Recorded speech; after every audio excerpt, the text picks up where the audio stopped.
सत संगत जी, प्यार से कहना धन निरंकार जी। पवित्र आनंदवाणी में कहा है, सात की संगत कर ले मानो, मन की दुविधा होती दूर, सहज अवस्था मिल जाती है, हर घट देखे हरि का नूर। कि सात की संगत करने से मानो मन की जो दुविधा होती है वो दूर हो जाती है और सहज अवस्था मिल जाती है। जब मन को ये सहज अवस्था मिल जाती है तब हर घट में देखे हरि का नूर। हर घट में हम हरि को देखते हैं, हर प्राणी में हम हरि को देखते हैं। तो सहज में जब सात की संगत मिल जाती है तो मन की जो दुविधा है वो दूर हो जाती है, सहज अवस्था मिल जाती है। हर घट में हम हरि को देखते हैं। इसलिए साधु संत महात्मा कहते हैं को आज हरि को देख लो, हरि को पालो, हरि को भज लो। हरि के बगैर इस दुनिया में कोई नहीं है। तो आज इसी के लिए, आज इसी मानव के मन में ये भ्रम है, मैं पापी हूँ, मुझे क्या हरि मिलने वाला है, मुझे क्या राम मिलने वाला है, मुझे क्या परमात्मा मिलने वाला है। तो ऐसा नहीं। जब साध की संगत मिल जाती है तो मन की जो हमारे भ्रम होते हैं, मन की जो दुविधा होती है वो दूर हो जाती है और सहज में ही ये परमात्मा मिल जाता है गुरु की कृपा से। जब तक गुरु की कृपा नहीं होती तब तक ये परमात्मा मिल नहीं जाता। इसलिए हमें साध की संगत करनी चाहिए और साध की संगत करने से हमारे मनों में जो भी है, घृणा है, द्वेष है, ईर्ष्या है, निंदा है, नफरत है, साध की संगत करने से ही हमारा मन निर्मल, पावन, पवित्र बन जाता है। तो साध की संगत आज बड़े ही कठिन हो गए हैं। मनुष्य को सारी तो चीज़ें मिल ही जाती है पर साध की संगत नहीं मिलती। तो इसलिए पुरातन साधु संत महात्माओं ने हमें ये प्रेरणा दी कि आज साध की संगत हमें करनी चाहिए। और जब तक हमें पूरा साधु नहीं मिल जाता तो हमें वो ज्ञान भी नहीं मिल जाता, वो सहज अवस्था भी नहीं मिल जाती। हम रहते तो संसार में ही है, लेकिन हमें सहज अवस्था मिलने के लिए हमें साध की संगत मिलनी चाहिए। तो साध की संगत केवल गुरु की कृपा से मिल जाती है। तो कहते भी है, तीर्थ गए एक फल, संत मिले फल चार, कहत कबीर गुरु मिले अनेक फल। तो जब गुरु हमारे जीवन में आता है तो हमें हमारी जो झोली है वो सुखों से भर देता है और हमारा जीवन जो है वो खुशहाल बन जाता है।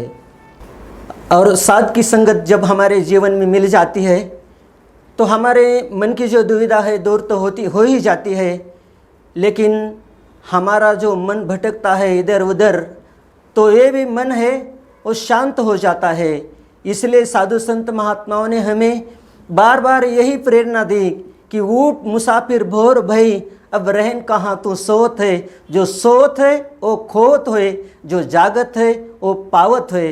और साधु संत महात्माओं के विचारों के ऊपर आज ध्यान देने की ज़रूरत है। अगर हम साधु संत महात्माओं के वचनों के ऊपर ध्यान देते हैं तो हमारा जो जीवन है वो तो सुंदर बन ही जाता है। हमारे साथ में हमारे जो भी हमें मिल जाता है उसका भी जीवन सुंदर बन जाता है।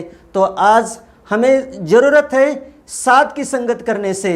और जैसे जैसे जीवन में हमारे वो साधु की संगत मिल जाती है तो जीवन ही सुंदर तो बन ही जाता है, लेकिन हमारा कर्म, हमारा व्यवहार, हमारा आचरण, सारी जो सुंदरता हमारे जीवन में आती है जब संगत मिल जाती है। अगर हमारे जीवन में संगत नहीं मिल जाती तो हम कितना भी प्रयास कर लें लेकिन हमारी वो प्रगति नहीं होती।